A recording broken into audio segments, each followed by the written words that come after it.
सुनिए भक्तों, पौष पूर्णिमा की संपूर्ण कथा। श्री सत्यनारायण भगवान की व्रत कथा। एक समय की बात है, नैमिषारण्य तीर्थ में शौनकादि 88,000 ऋषियों ने श्री सूत जी से पूछा, हे प्रभु, इस कलयुग में वेद विद्या रहित मनुष्य को प्रभु भक्ति किस प्रकार मिल सकती है तथा उनका उद्धार कैसे होगा? हे मुनि श्रेष्ठ, कोई ऐसा तप बताइए जिससे थोड़े समय में ही पुण्य मिले और मनोवांछित फल भी मिल जाए। इस प्रकार की कथा सुनने की हम इच्छा रखते हैं। सर्व शास्त्रों के ज्ञाता सूत जी बोले, हे वैष्णवों, मैं पूज्य आप सभी ने प्राणियों के हित की बात पूछी है, इसलिए मैं एक श्रेष्ठ व्रत को आप लोगों को बतलाऊंगा, जिसे नारद जी ने लक्ष्मी नारायण जी से पूछा था और लक्ष्मीपति ने मुनि श्रेष्ठ नारद जी से कहा था। आप सब इसे ध्यान से सुनिए। एक समय की बात है, योगीराज नारद जी दूसरों के हित की इच्छा लिए अनेकों लोकों में घूमते हुए मृत्यु लोक में आ पहुंचे। यहाँ उन्होंने अनेक योनियों में जन्मे प्राय सभी मनुष्यों को अपने कर्मों द्वारा अनेकों दुख से पीड़ित देखा। उनका दुख देख नारद जी सोचने लगे कि कैसा यत्न किया जाए इसके करने से निश्चित रूप से मानव के दुखों का अंत हो जाए। इसी विचार पर मनन करते हुए वह विष्णु लोक में गए। वह देवों के इस भगवान नारायण की स्तुति करने लगे, जिनके हाथों में शंख, चक्र, गदा और पद्म थे, गले में वरमाला पहने हुए थे। स्तुति करते हुए नारद जी बोले, हे भगवान, आप अत्यंत शक्ति से संपन्न हैं। मन तथा वाणी भी आपको नहीं पा सकती है। आपका यदि मध्य तथा अंत नहीं है, निर्गुण स्वरूप सृष्टि के कारण भक्तों के दुख को दूर करने वाले आपको मेरा नमस्कार है। नारद जी की स्तुति सुन विष्णु भगवान बोले, हे मुनि श्रेष्ठ, आपके मन में क्या बात है? आप किस काम के लिए पधारे हैं, उसे निसंकोच कहो। इस पर नारद मुनि बोले कि मृत्युलोक में अनेक योनियों में जन्मे मनुष्य अपने कर्मों के द्वारा अनेकों दुख से दुखी हो रहे हैं। हे नाथ, आप मुझ पर दया रखते हैं तो बताइए कि वो मनुष्य थोड़े प्रयास से ही अपने दुखों से कैसे छुटकारा पा सकते हैं। श्री हरि बोले, हे नारद, मनुष्य की भलाई के लिए तुमने बहुत ही अच्छी बात पूछी है, जिसके करने से मनुष्य मोह से छूट जाता है। वह बात मैं कहता हूँ, उसे सुनो। स्वर्ग लोक व मृत्यु लोक दोनों में एक दुर्लभ उत्तम व्रत है जो पुण्य देने वाला है। आज प्रेम वश होकर मैं उसे तुमसे कहता हूँ। श्री सत्यनारायण भगवान का यह व्रत अच्छी तरह विधान पूर्वक करके मनुष्य तुरंत ही यहाँ सुख भोग कर मरने पर मोक्ष पाता है। श्री हरि के वचन सुन नारद जी बोले कि उस व्रत का फल क्या है और उसका विधान क्या है। यह व्रत किसने किया था, इस व्रत को किस दिन करना चाहिए, सभी कुछ विस्तार से बताए। नारद की बात सुनकर श्री हरि बोले, दुख व शोक को दूर करने वाला यह व्रत सभी स्थानों पर विजय दिलाने वाला है। मानव को भक्ति व श्रद्धा के साथ शाम को श्री सत्यनारायण की पूजा धर्म परायण होकर ब्राह्मणों व बंधुओं के साथ करनी चाहिए।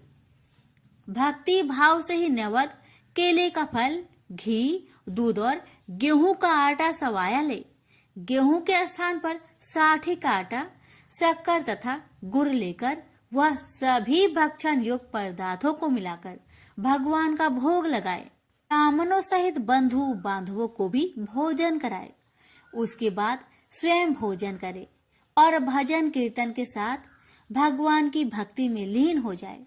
इस तरह से सत्यनारायण भगवान का यह व्रत करने पर मनुष्य की सारी इच्छाएं निश्चित रूप से ही पूरी होती है। इस कली काल अर्थात कलयुग में मृत्यु लोक में मोक्ष का यही एक सरल उपाय है। इति श्री सत्यनारायण व्रत कथा प्रथम अध्याय संपूर्ण। श्रीमन नारायणे नारायणे नारायण, भज मन नारायणे नारायणे नारायण। श्री सत्यनारायण भगवान की जय। सूत जी बोले, हे ऋषियों, जिसने पहले समय में इस व्रत को किया था उसका इतिहास कहता हूँ, ध्यान से सुनो। सुंदर काशीपुरी नगरी में एक अत्यंत निर्धन ब्राह्मण रहता था। भूख प्यास से परेशान हुआ धरती पर घूमता रहता था। ब्राह्मणों से प्रेम करने वाले भगवान ने एक दिन ब्राह्मण का भेष धारण कर उसके पास जाकर पूछा, हे ब्रीप, नित्य दुखी होकर तुम पृथ्वी पर क्यों घूमते हो? दीन ब्राह्मण बोला, मैं निर्धन ब्राह्मण हूँ, भिक्षा के लिए धरती पर घूमता हूँ। हे भगवान, यदि आप इसका कोई उपाय जानते हो तो बताइए। वृद्ध ब्राह्मण कहता है कि सत्यनारायण भगवान मनोवांछित फल देने वाले हैं, इसलिए तुम उनका पूजन करो। इसे करने से मनुष्य सभी दुखों से मुक्त हो जाता है। वृद्ध ब्राह्मण बनकर आए सत्यनारायण भगवान उस निर्धन ब्राह्मण को व्रत का सारा विधान बताकर अंतर्ध्यान हो गए। मन ही मन सोचने लगा कि जिस व्रत को वृद्ध ब्राह्मण करने को कह गया है, मैं उसे जरूर करूंगा। यह निश्चय करने के बाद उसे रात में नींद नहीं आई। वह सवेरे उठकर सत्यनारायण भगवान के व्रत का निश्चय कर भिक्षा के लिए चला गया। उस दिन निर्धन ब्राह्मण को भिक्षा में बहुत धन मिला, जिससे उसने बंधु बांधवों के साथ मिलकर श्री सत्यनारायण भगवान का व्रत संपन्न किया। भगवान सत्यनारायण का व्रत संपन्न करने के बाद वह निर्धन ब्राह्मण सभी दुखों से छूट गया और अनेक प्रकार की संपत्तियों से युक्त हो गया। उसी समय से यह ब्राह्मण हर माह इस व्रत को करने लगा। इस तरह से सत्यनारायण भगवान के व्रत को जो भी मनुष्य करेगा वह सभी प्रकार के पापों से छूटकर मोक्ष को प्राप्त होगा। जो मनुष्य इस व्रत को करेगा वह भी सभी दुखों से मुक्त हो जाएगा। सूत जी बोले कि इस तरह से नारद जी से नारायण जी का कहा हुआ श्री सत्यनारायण व्रत को मैंने तुमसे कहा। हे ब्रीपो, मैं अब और क्या कहूँ? ऋषि बोले, हे मुनिवर, संसार में उस ब्रीप से सुनकर और किस किस ने इस व्रत को किया, हम सब इस बात को सुनना चाहते हैं। इसके लिए हमारे मन में श्रद्धा का भाव है। सूत जी बोले, हे मुनियों, जिसने इस व्रत को किया है वह सब सुनो। एक समय वही ब्रीप धन व ऐश्वर्य के अनुसार अपने बंधु बांधवों के साथ इस व्रत को करने को तैयार हुआ। उसी समय एक लकड़ी बेचने वाला बूढ़ा आदमी आया और लकड़ियां बाहर रखकर अंदर ब्राह्मण के घर में गया। प्यास से दुखी वह लकड़हारा उनको व्रत करते देख ब्रीप को नमस्कार कर पूछने लगा कि आप यह क्या कर रहे हैं तथा इसे करने से क्या फल मिलेगा, कृपया मुझे भी बताइए। ब्राह्मण ने कहा कि सब मनोकामनाओं को पूरा करने वाला यह सत्यनारायण भगवान का व्रत है। इनकी कृपा से ही मेरे घर में धन्य धान्य आदि की वृद्धि हुई है। ब्रीप से सत्यनारायण व्रत के कथा के बारे में जानकर लकड़हारा बहुत प्रसन्न हुआ। चरणामृत लेकर वह प्रसाद खाने के बाद वह अपने घर गया। लकड़हारे ने अपने मन में संकल्प किया कि आज लकड़ी बेचने से जो धन मिलेगा उसी से श्री सत्यनारायण भगवान का उत्तम व्रत करूंगा। मन में इस विचार को ले बूढ़ा आदमी सिर पर लकड़ियां रख उस नगर में बेचने गया जहां धनी लोग ज्यादा रहते थे। उस नगर में उसे अपनी लकड़ियों का दाम पहले से 4 गुना अधिक मिलता है। बूढ़ा प्रसन्नता के साथ दाम लेकर केले, शक्कर, घी, दूध, दही और गेहूं का आटा ले और सत्यनारायण भगवान की व्रत की अन्य सामग्रियां लेकर अपने घर गया। वहां उसने अपने बंधु बांधवों को बुलाकर विधि विधान से सत्यनारायण भगवान का पूजन और व्रत किया। इस व्रत के प्रभाव से वह बूढ़ा लकड़हारा धन पुत्र आदि से युक्त होकर संसार के समस्त सुख भोग अंत काल में बैकुंठ धाम को चला गया। इति श्री सत्यनारायण व्रत कथा दूसरा अध्याय संपूर्ण। श्रीमन नारायणे नारायणे नारायणे भज मन नारायणे नारायणे नारायणे। श्री सत्यनारायण भगवान की जय। सूत जी बोले, हे श्रेष्ठ मुनियों, अब आगे की कथा कहता हूँ। पहले समय में उल्कामुख नाम का एक बुद्धिमान राजा था। वह सत्य वक्ता और जितेंद्रिय था। प्रतिदिन देव स्थानों पर जाता और निर्धनों को धन देकर उनके कष्ट दूर करता था। उसकी पत्नी कमल के समान मुख वाली तथा सती साध्वी थी। भद्रशिला नदी के तट पर उन दोनों ने श्री सत्यनारायण भगवान का व्रत किया। उसी समय साधु नाम का एक वैश्य आया। उसके पास व्यापार करने के लिए बहुत सा धन भी था। राजा को व्रत करते देखकर वह विनय के साथ पूछने लगा, हे राजन, भक्ति भाव से पूर्ण होकर आप यह क्या कर रहे हैं? मैं सुनने की इच्छा रखता हूँ, तो आप मुझे बताए। राजा बोले, हे साधु, अपने बंधु बांधवों के साथ पुत्र आदि की प्राप्ति के लिए एक महाशक्तिमान श्री सत्यनारायण भगवान का व्रत व पूजन कर रहा हूँ। राजा के वचन सुन साधु आदर से बोला, हे राजन, मुझे इस व्रत का सारा विधान कहिए। आपके कथा अनुसार मैं भी इस व्रत को करूँगा। मेरी भी संतान नहीं है और इस व्रत को करने से निश्चित रूप से मुझे संतान की प्राप्ति होगी। राजा से व्रत का सारा विधान सुनकर व्यापार से निवृत्त हो वह अपने घर गया। साधु वैश्य ने अपनी पत्नी को संतान देने वाले इस व्रत का वर्णन कह सुनाया और कहा कि जब मेरी संतान होगी तब मैं इस व्रत को करूंगा। साधु ने इस तरह के वचन अपनी पत्नी लीलावती से कहे।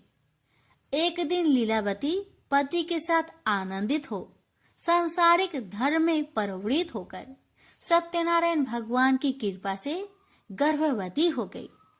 10वें महीने में उसके गर्भ से एक सुंदर कन्या ने जन्म लिया। दिनों दिन वह ऐसे बढ़ने लगी जैसे कि शुक्ला पक्ष का चंद्रमा बढ़ता है।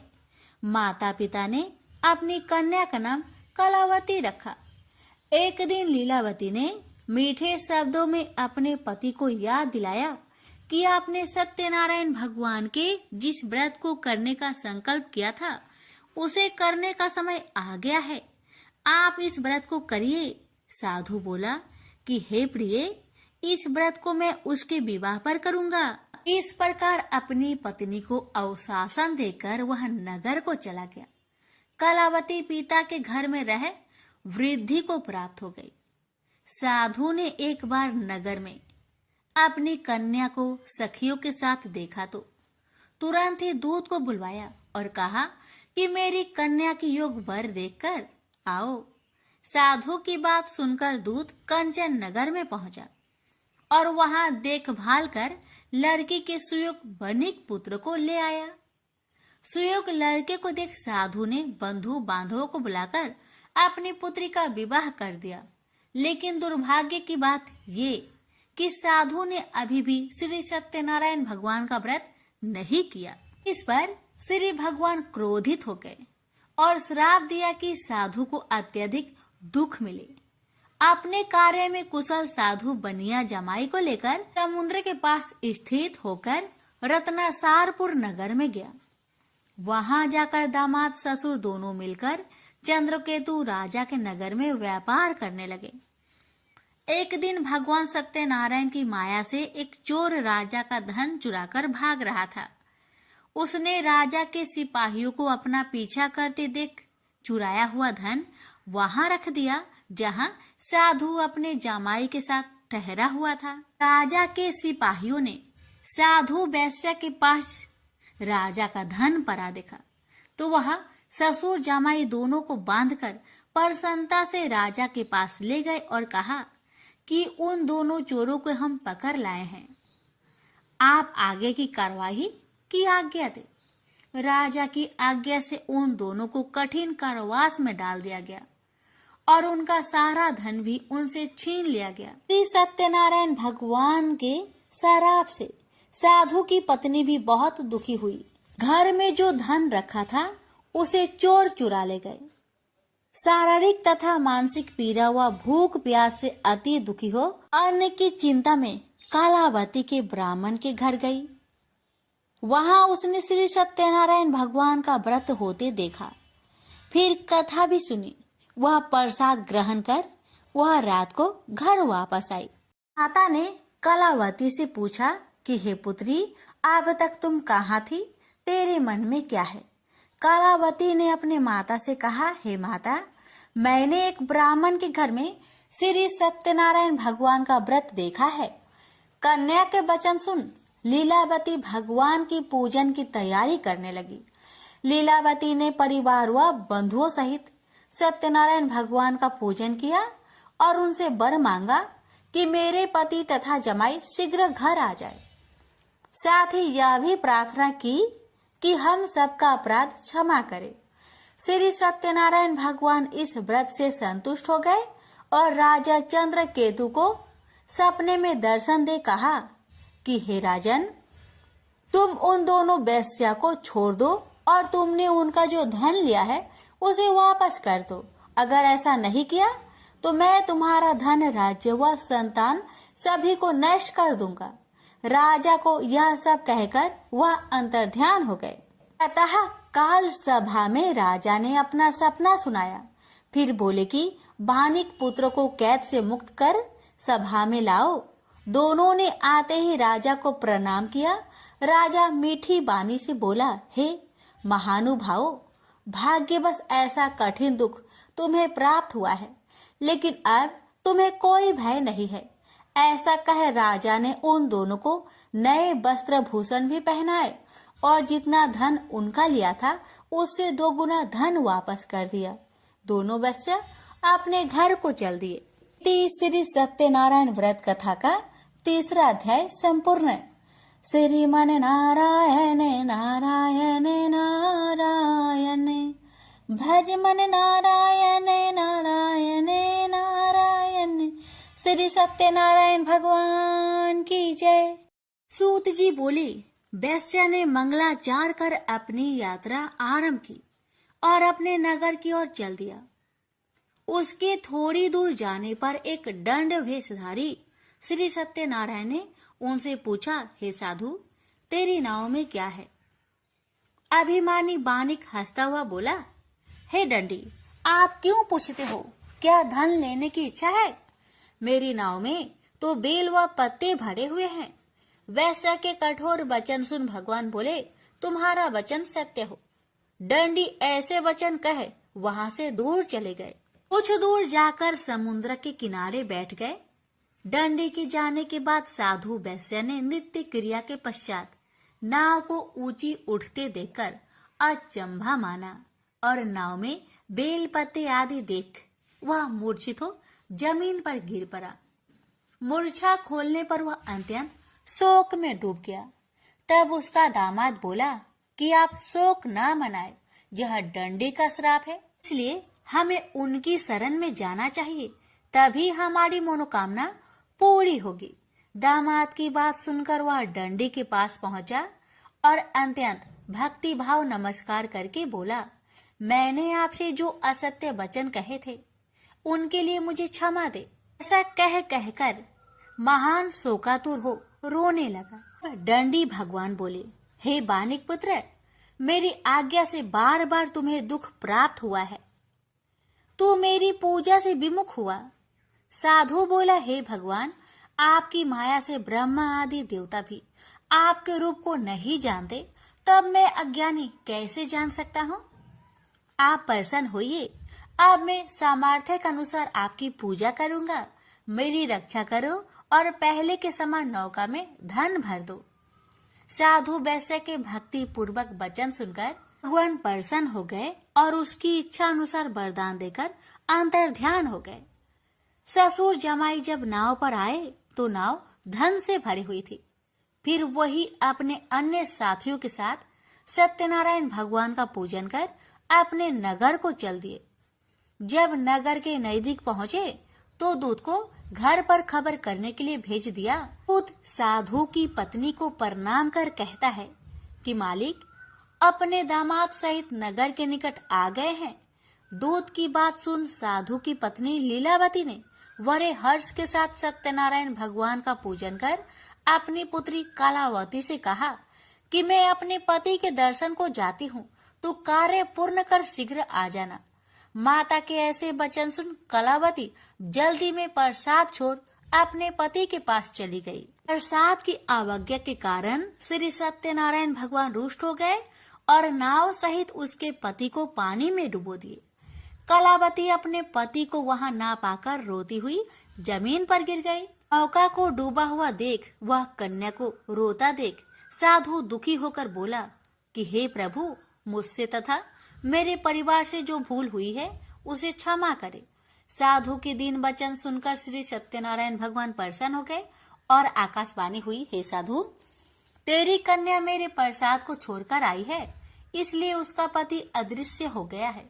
यदि वह घर जाकर प्रसाद खाकर लौटती है तो इसे उसका पति अवश्य मिलेगा। ऐसी आकाशवाणी सुन कलावती घर पहुंचकर प्रसाद खाती है और फिर आकर अपने पति के दर्शन करती है। उसके बाद साधु अपने बंधु बांधवों सहित श्री सत्यनारायण भगवान का विधि विधान से पूजन करता है। इस लोक का सुख भोग वह अंत में स्वर्ग जाता है।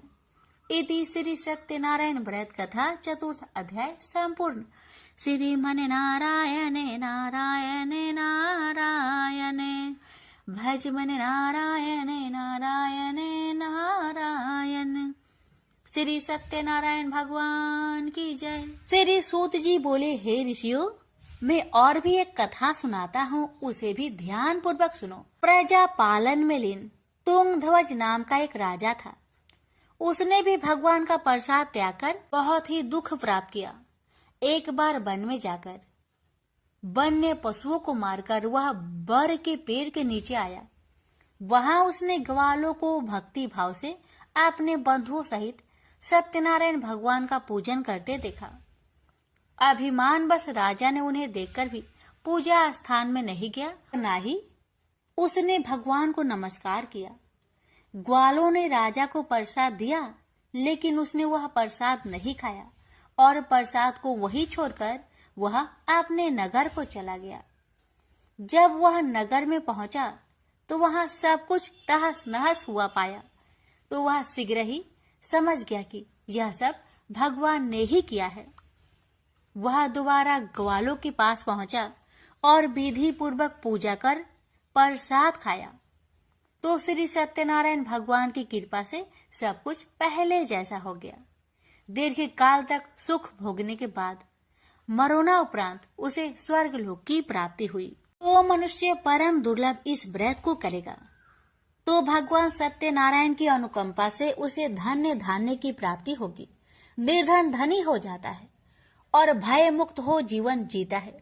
संतानहीन मनुष्य को संतान सुख मिलता है और सारे मनोरथ पूर्ण होने पर मानव अंत काल में वैकुंठ धाम को जाता है।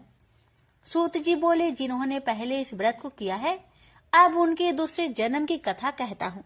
वृद्ध संतानंद ब्राह्मण ने सुदामा का जन्म लेकर मोक्ष की प्राप्ति की। लकरहारे ने अगले जन्म में निषाद बनकर मोक्ष प्राप्त किया।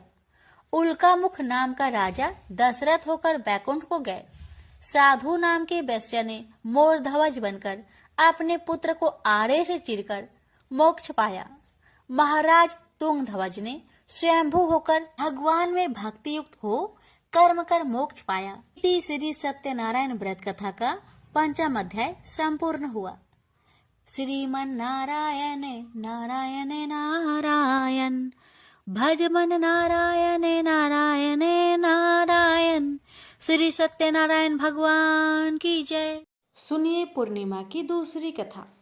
द्वापर युग में एक समय की बात है कि यशोदा जी ने कृष्ण से कहा, हे कृष्ण, तुम सारे संसार के उत्पन्न करता, पोषक तथा उसके संहार करता हो।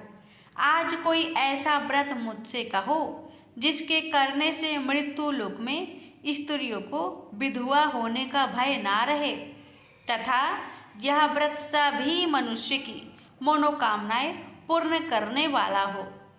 श्री कृष्ण कहने लगे, हे माता, तुमने अति सुंदर प्रश्न किया है। मैं तुमसे ऐसे ही व्रत को सविस्तार कहता हूँ। सौभाग्य की प्राप्ति के लिए स्त्रियों को 32 पूर्णमासियों का व्रत करना चाहिए। इस व्रत के करने से स्त्रियों को सौभाग्य संपत्ति मिलती है।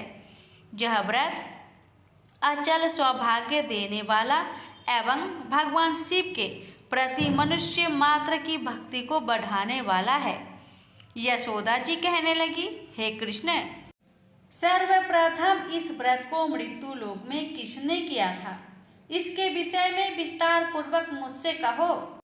श्री कृष्ण जी कहने लगे कि इस भूमंडल पर एक अत्यंत प्रसिद्ध राजा चंद्रहास से पालित अनेक प्रकार के रत्नों से परिपूर्ण कांतिका नाम की एक नगरी थी। वहां पर धनेश्वर नाम का एक ब्राह्मण था और उसकी स्त्री अति सुशीला रूपवती थी। दोनों ही उसी नगरी में बड़े प्रेम के साथ रहते। एक समय एक बड़ा तपस्वी योगी उस नगरी में आया। वह योगी उस ब्राह्मण के घर को छोड़कर अन्य सब घरों से भिक्षा लाकर भोजन किया करता था। रूपवती से वह भिक्षा नहीं लिया करता था। उस योगी ने एक दिन रूपवती से भिक्षा न लेकर किसी अन्य घर से भिक्षा लेकर गंगा किनारे जाकर भिक्षान्न को प्रेम पूर्वक खा रहा था कि धनेश्वर ने योगी का यह सब कार्य किसी प्रकार से देख लिया।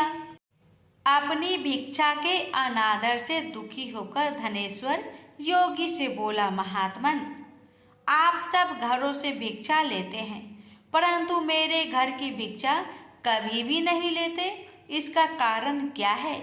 योगी ने कहा कि निसंतान के घर की भीख पतितों के अन्न के तुल्य होती है और जो पतितों का अन्न खाता है वो भी पतित हो जाता है। चूंकि तुम निसंतान हो अतः पतित हो जाने के भय से मैं तुम्हारे घर की भिक्षा नहीं लेता हूँ। धनेश्वर यह बात सुनकर अपने मन में बहुत दुखी हुआ और हाथ जोड़कर योगी के पैरों पर गिर पड़ा तथा अंतर्भाव से कहने लगा, हे महाराज, यदि ऐसा है तो आप मुझको पुत्र प्राप्ति का उपाय बतलाइए। आप सर्वज्ञ हैं, मुझ पर अवश्य ही यह कृपा कीजिए।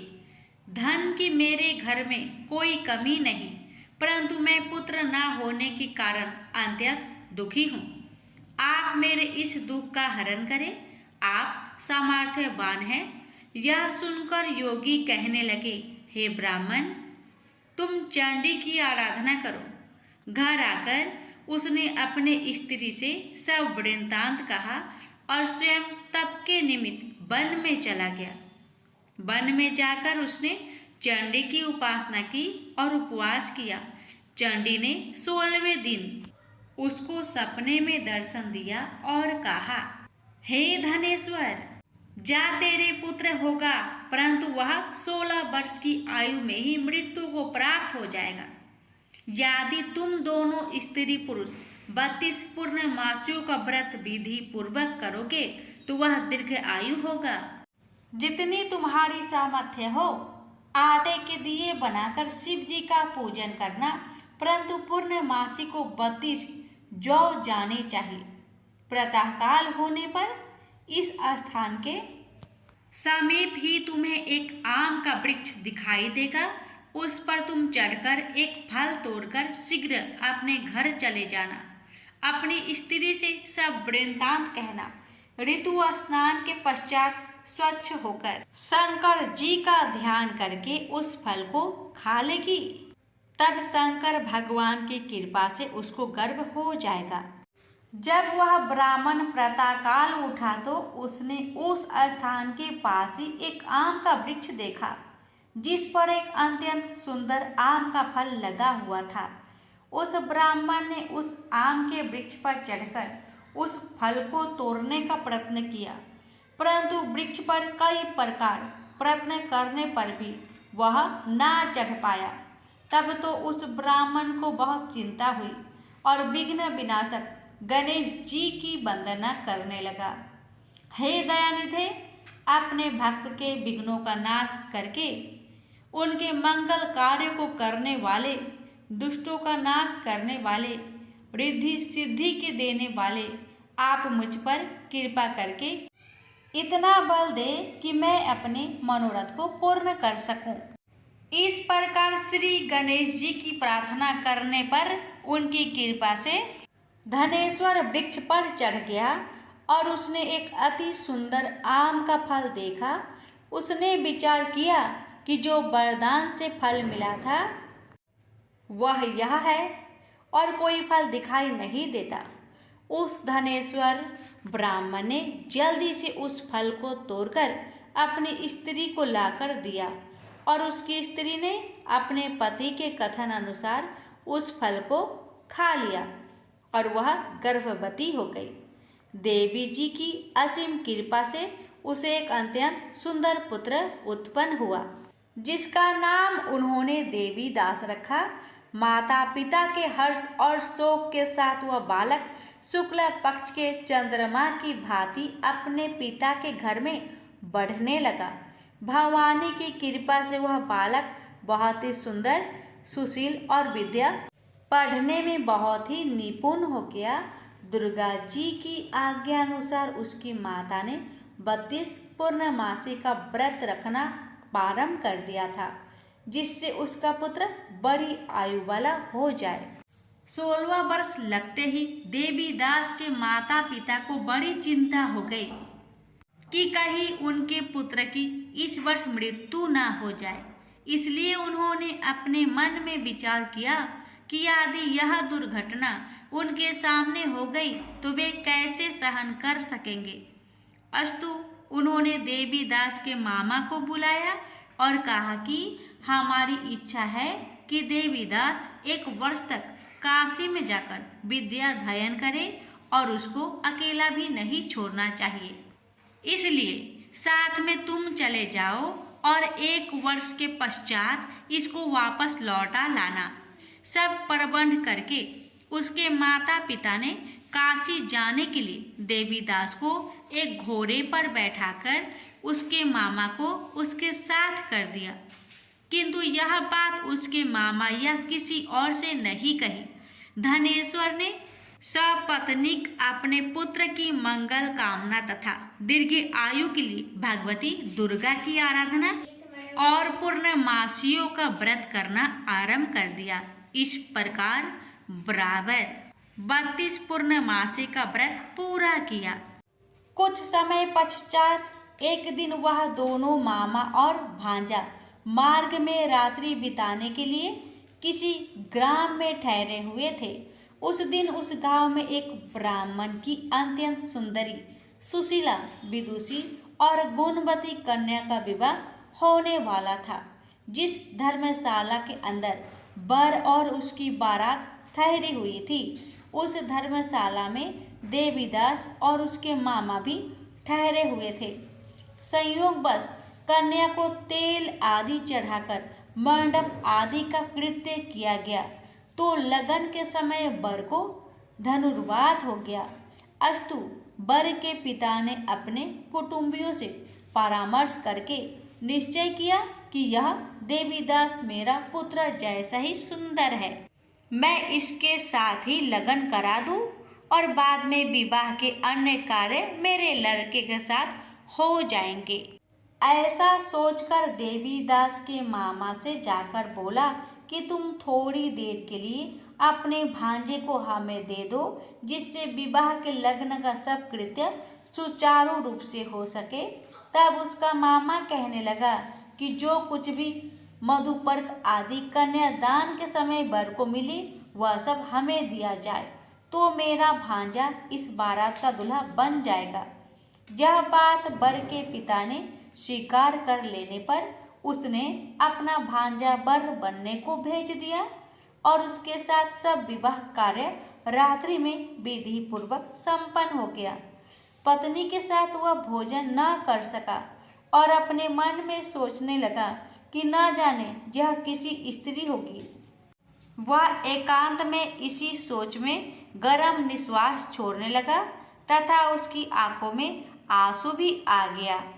तब वधू ने पूछा कि क्या बात है, आप इतने उदासीन व दुखी क्यों हो रहे हैं।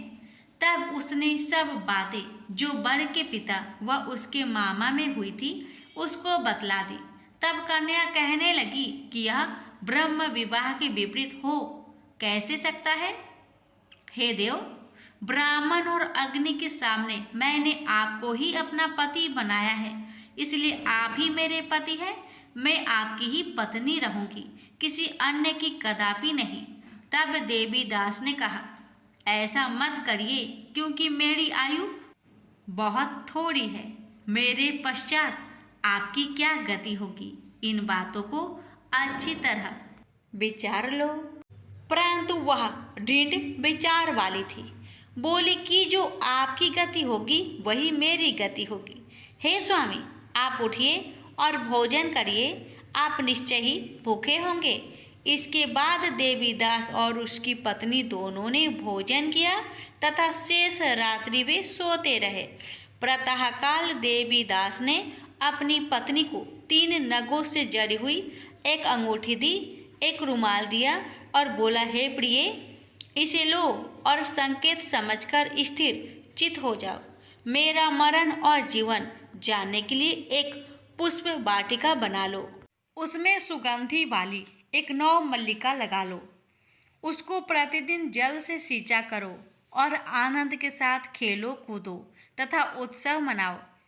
जिस समय और जिस दिन मेरा प्रांत होगा ये फूल सूख जाएंगे और जब ये फिर हरे हो जाए तो जान लेना कि मैं जीवित हूँ।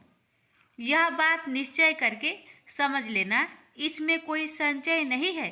यह समझाकर वह चला गया। प्रातःकाल होते ही वहां पर गाजे बाजे बजने लगे और जिस समय विवाह के कार्य समाप्त करने के लिए वर तथा सब बाराती मंडप में आए तो कन्या ने वर को भली प्रकार से देखकर अपने पिता से कहा, यह मेरा पति नहीं है। मेरा पति वही है जिसके साथ रात्रि में मेरा पानी ग्रहण हुआ था। इसके साथ मेरा विवाह नहीं हुआ है। यदि यह वही है तो बताए कि मैंने इसको क्या किया। मधुपर्क और कन्यादान के समय जो मैंने भूषण आदि दिए थे उन्हें दिखाए तथा रात में मैंने क्या गुप्त बातें कही थी वह सब सुनाए। पिता ने उसके कथन अनुसार वर को बुलाया। कन्या की यह सब बातें सुनकर वह कहने लगा कि मैं कुछ नहीं जानता। इसके पश्चात लज्जित होकर वह अपना सा मुंह लेकर चला गया और सारी बारात भी अपमानित होकर वहां से लौट गई। भगवान श्री कृष्ण बोले, हे माता, इस प्रकार देवीदास काशी विद्याध्ययन के लिए चला गया। जब कुछ समय बीत गया तो काल से प्रेरित होकर एक सर्प रात्रि के समय उसको डसने के लिए वहां पर आया। उस विषधर के प्रभाव से उसके शयन के स्थान चारों ओर से विष की ज्वाला से बेसैला हो गया, परंतु व्रतराज के प्रभाव से उसको काटने न पाया, क्योंकि पहले ही उसकी माता ने 32 पूर्णिमा का व्रत कर रखा था। इसके बाद वह मध्या के समय स्वयं काल वहां पर आया और उसके शरीर से उसके प्राणों को निकालने का प्रयत्न करने लगा, जिससे वह मूर्छित होकर पृथ्वी पर गिर पड़ा।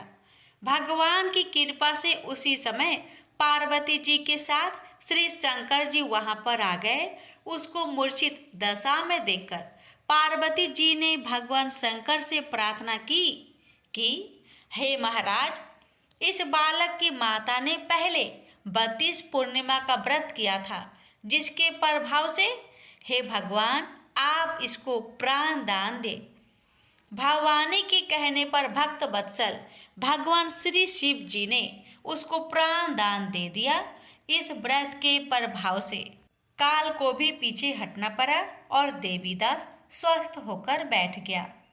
उधर उसकी स्त्री उसके काल की प्रतीक्षा किया करती थी।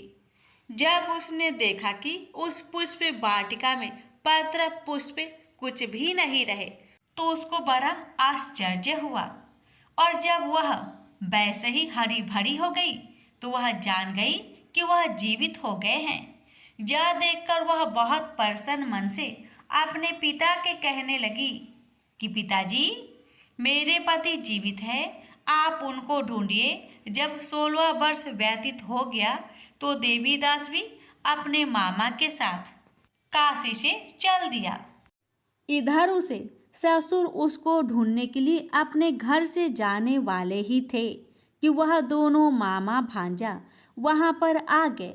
उसको आया देखकर उसका ससुर बड़ी प्रसन्नता के साथ अपने घर में ले गया। उस समय नगर के निवासी भी वहां इकट्ठे हो गए और सबने निश्चय किया कि अवश्य ही इसी बालक के साथ इस कन्या का विवाह हुआ था। उस बालक को जब कन्या ने देखा तो पहचान लिया और कहा कि ये तो वही है जो संकेत करके गया था। तदुपरांत सभी कहने लगे कि भला हुआ जो यह आ गया, और सब नगरवासियों ने आनंद मनाया। कुछ दिन बाद देवीदास अपनी पत्नी और माता के साथ अपने ससुर के घर से बहुत सा उपहार आदि लेकर अपने घर के लिए प्रस्थान किया। जब वह अपने गांव के निकट आ गया तो कई लोगों ने उसको देखकर उसके माता पिता को पहले ही जाकर खबर दे दी कि तुम्हारा पुत्र देवीदास अपनी पत्नी और मामा के सहित आ रहे हैं। ऐसा समाचार सुनकर पहले तो उन्हें विश्वास ही नहीं हुआ, किंतु जब और लोगों ने भी आकर उनकी बात का समर्थन किया तो उनको बड़ा आश्चर्य हुआ। लेकिन थोड़ी देर में देवीदास ने आकर अपने माता पिता के चरणों में अपना सिर रखकर प्रणाम किया और उसकी पत्नी ने अपने सास ससुर के चरणों को स्पर्श किया तो माता पिता ने अपने पुत्र और पुत्र वधू को अपने हृदय से लगा लिया और दोनों की आंखों में प्रेम अश्रु बह चले। अपने पुत्र और पुत्र वधू के आने की खुशी में धनेश्वर ने बड़ा भारी उत्सव किया और ब्राह्मणों को भी बहुत सी दान दक्षिणा देकर प्रसन्न किया।